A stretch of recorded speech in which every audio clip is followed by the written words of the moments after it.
Israel's aggression in Lebanon and the worsening crisis in Gaza have escalated tensions, drawing widespread regional and global reactions. Meanwhile, the Russia-Ukraine conflict intensifies with devastating strikes and pivotal U.S. policy shifts. Let's start with the developments in Lebanon. Welcome to In Focus.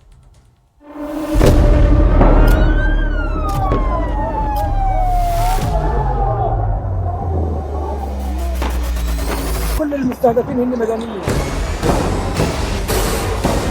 وضع شيء مرعب، شيء بخوف.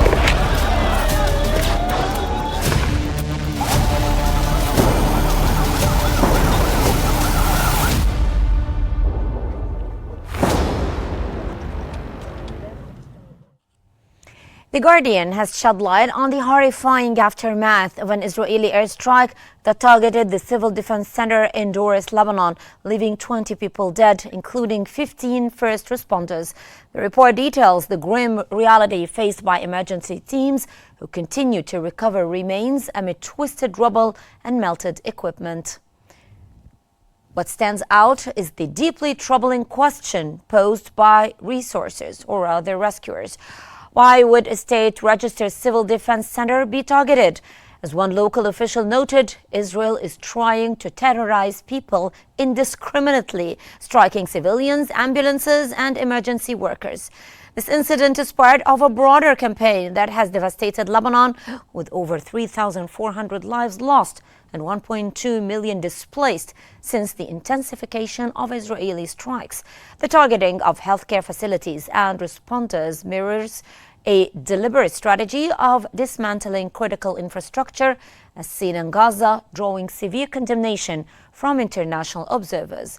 These chilling accounts demand urgent international attention and accountability. How can such attacks be justified? And what does this mean for the future of humanitarian protections in conflict zones?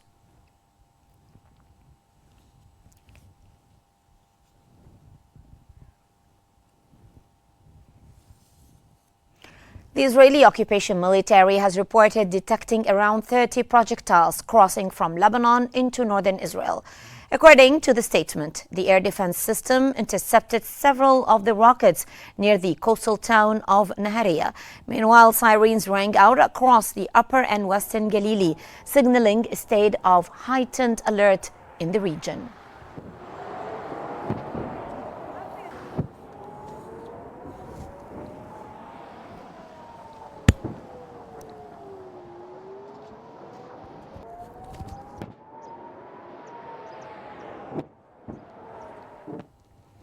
Smoke plumes have been seen rising over buildings across southern Beirut. As daylight broke, Lebanese media stated that Israeli warplanes have pounded the city of Tyre and Burj Shmali town.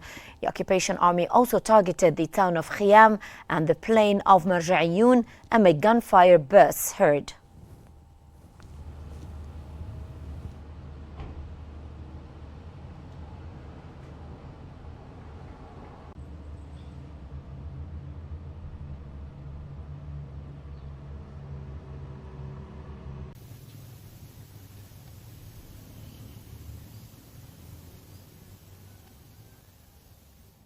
Residents of the neighborhoods of Ash-Shayah and Hadath have been searching through the rubble for what little remains of their belongings after Israeli airstrikes devastated the area. The aftermath of the strikes on Beirut's southern suburbs and Hadath left widespread devastation, with rubble scattered across the streets and buildings.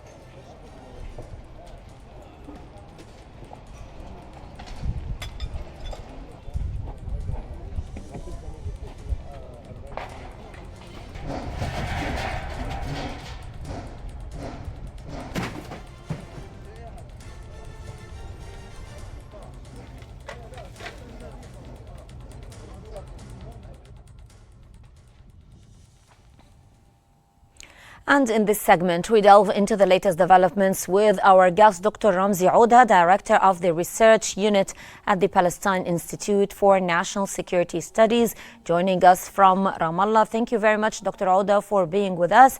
And to start with, how do you interpret the strategic objectives behind Israel's intensified strikes in southern Lebanon?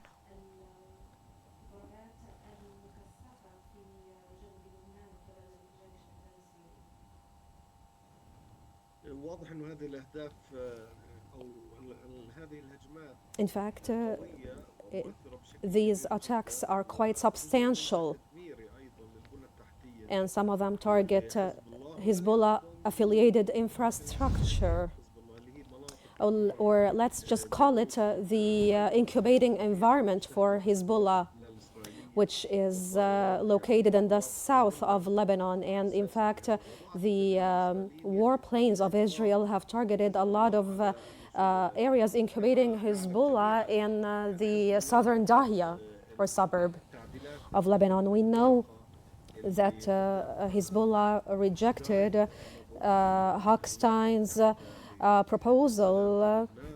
Hochstein, of course, is the UN envoy of peace to Lebanon, and Hezbollah is actually not so on board with this proposal because the amendments proposed by the UN, in fact, guarantee that the Israelis are going to infiltrate into locations that are affiliated with Hezbollah strategically and historically. You know, right now, as have happened in 2006, we might find the same thing unfolding again. Dr. Ouda, what are the implications of the Israeli occupation forces' expanded ground operations in southern Lebanon for regional stability?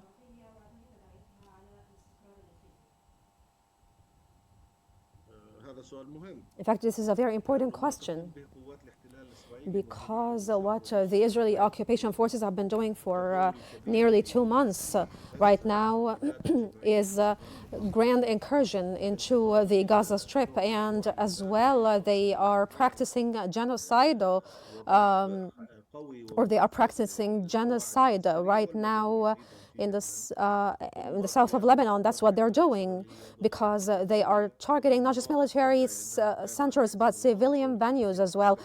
They are striking areas in Syria because they're claiming that these areas are right now used as arms reservoirs, and as well they are striking a lot of areas in Iraq because they're claiming that they are hosting a lot of Shiite Muslims that pose a lot of threats to them, according to their allegations. You know, Israel, after the flood of Al-Aqsa, they have been targeting all axes of resistance in the Middle East. And I believe that the Israelis are going to start targeting more places, more venues in Iran as well, maybe. Because, you know, there is a lot of discord between Iran and Israel and Tel Aviv right now. And this situation, if it didn't get contained, it could actually result in the outbreak of an overarching regional war in which other countries like Russia could take place. Yes.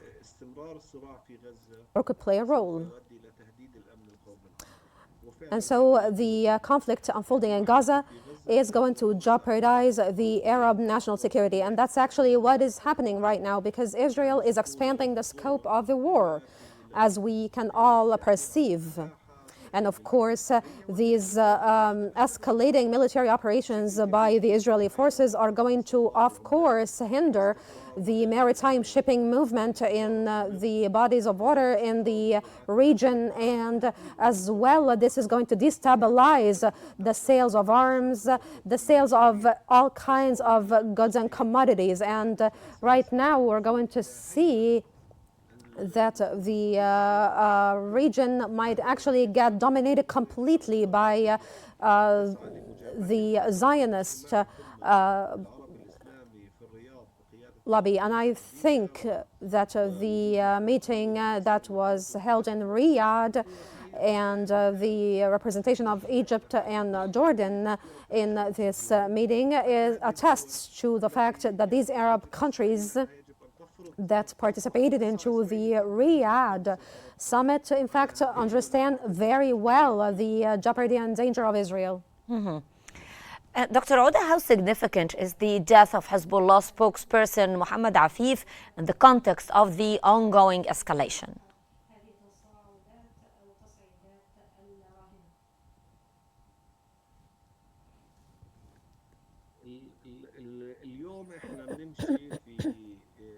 Today, we are actually caught in the dark. We don't know the political significance of this death yet, but I think that this death, in fact, is something ambiguous for all of us. So with the mounting casualties in Gaza, what does this mean for the Palestinian resistance and the international humanitarian efforts?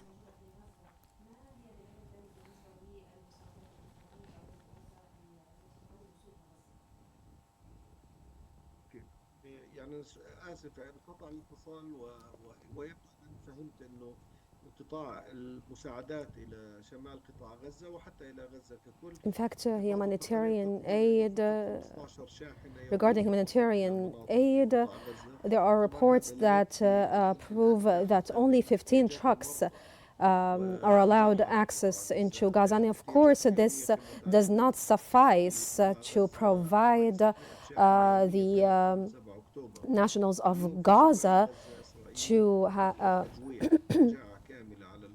have access to food and water and medical supplies. And we can here perceive the goal of Israel.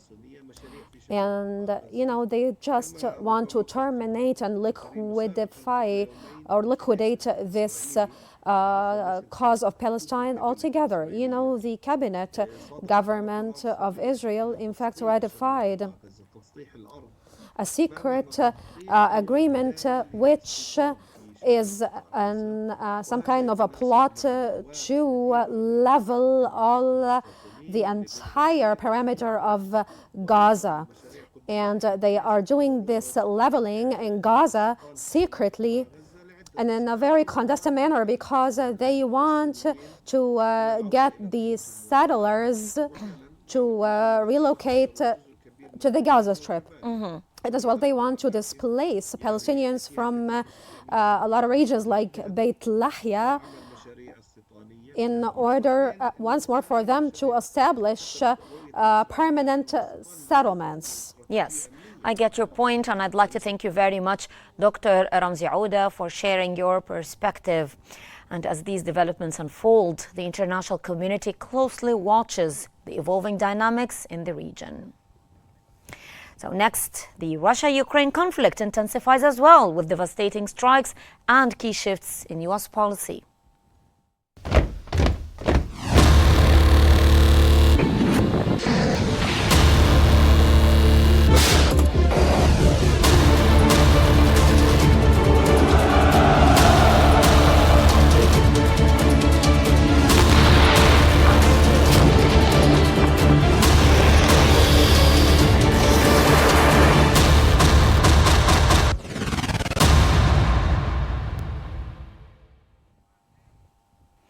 The Telegraph highlights the controversy over U.S. President Joe Biden's decision to allow long-range American missile strikes inside Russia, with the headline, Biden launching a whole new war before leaving office, Trump allies say.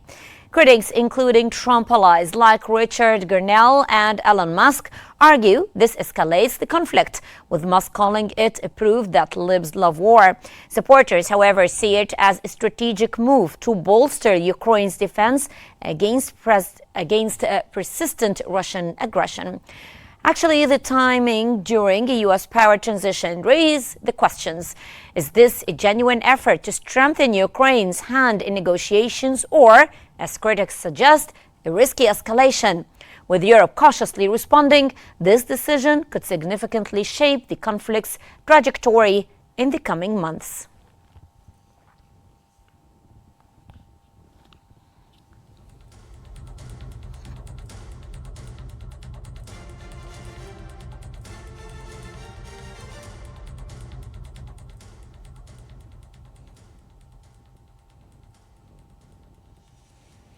Joining us to analyze these developments are Mr. Justin Thomas Russell, the director of the New York Center for Political and Strategic Affairs from Washington, and Dr. Asif Milham, director of the GSM Center for Research and Studies from Moscow.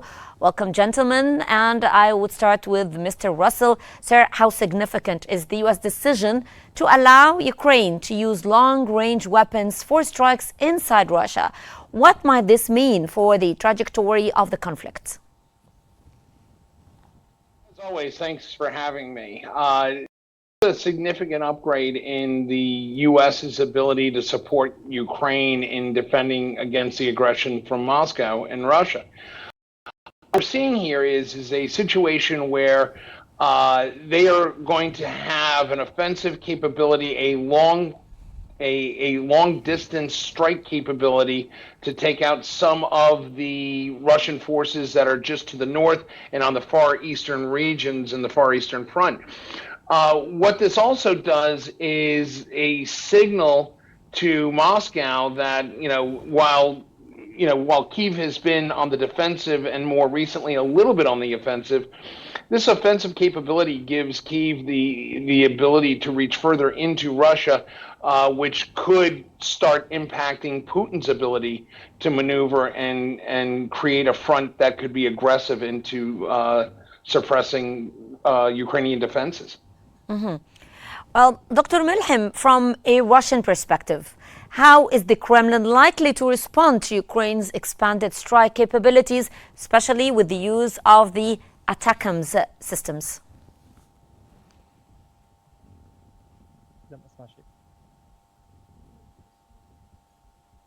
Dr. Milham, can you hear me? Dr. Milham, if you can hear me, I was asking you from the Russian perspective, how is the Kremlin likely to respond to Ukraine's expanded strike capabilities, especially with the use of the ATACMS systems?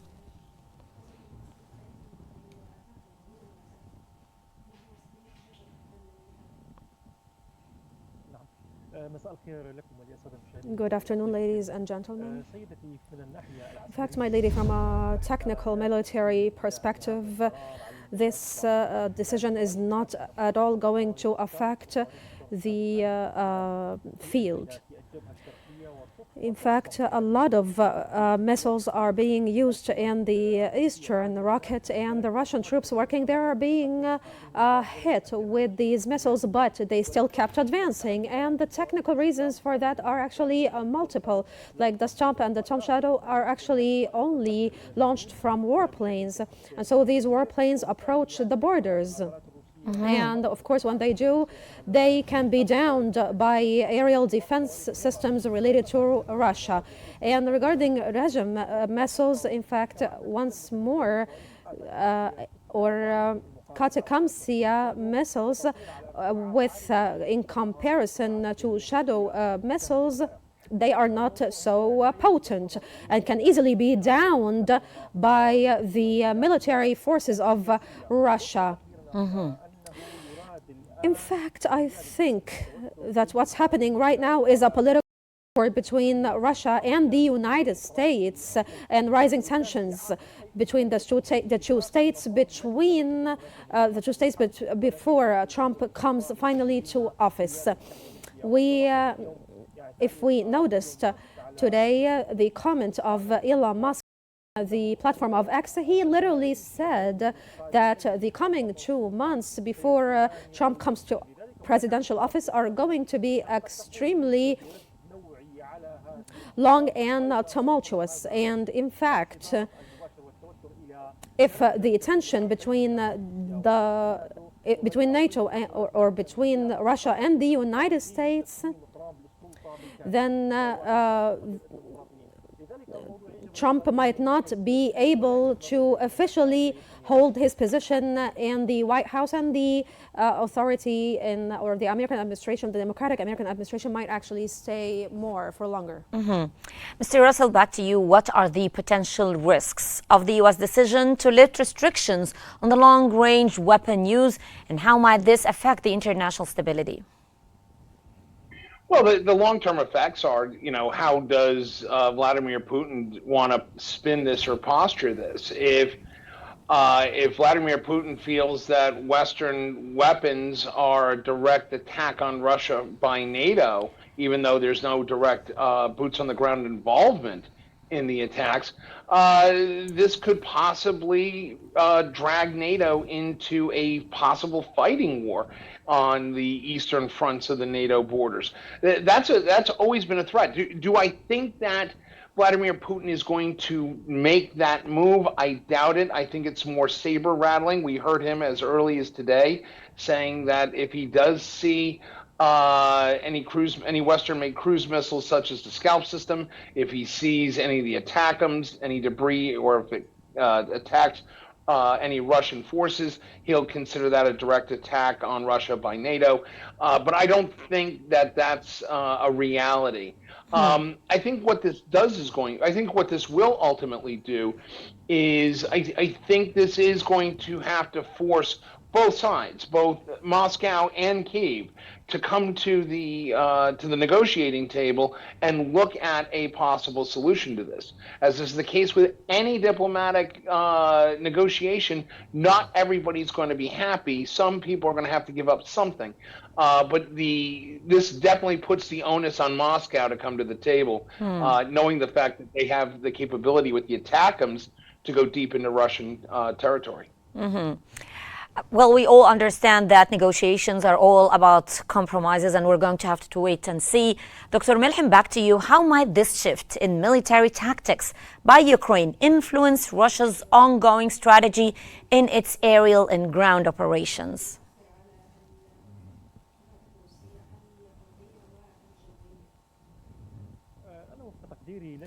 In my calibration, Russia is not at all going to change the rhythm of its battles, and it's going to keep on advancing.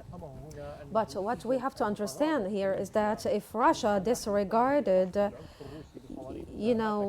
pounding of the inside of Russia with missiles of Shadow, this is going to lead Ukraine to pay for that. And, between the Chancellor and Putin, in fact, there was a call between both parties, and Putin said that we have to tackle the roots of the issue, of the problem, which is represented by the behavior of NATO in Europe and in a lot of countries, in fact, because NATO utilize, hot spots here and there, and the States is benefiting, according to him, from the propagating and the expanding of this war.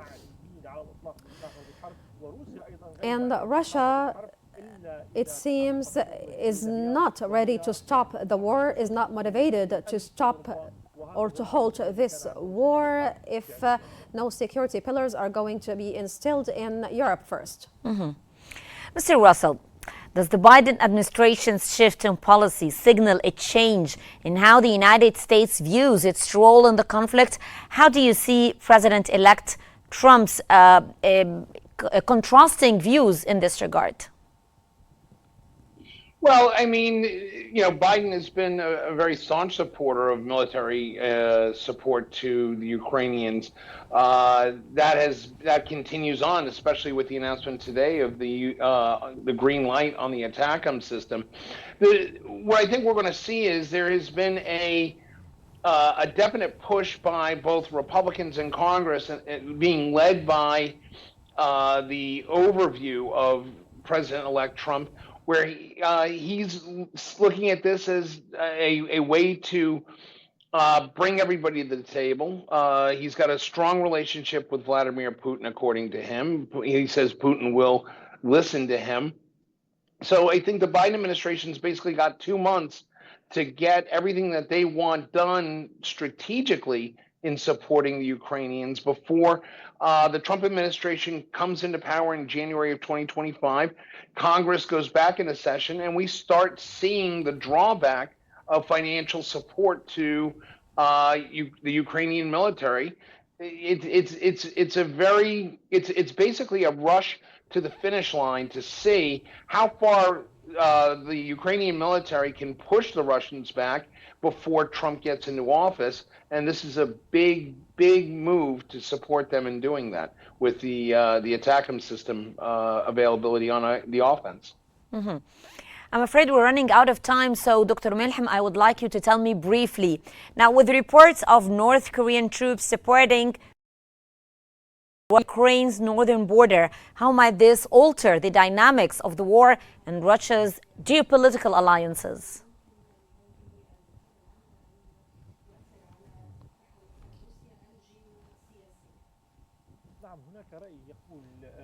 Yes, there's an opinion that says that these Ukrainian missiles are going to be launched inside of Russia are only targeting the North Korean troops.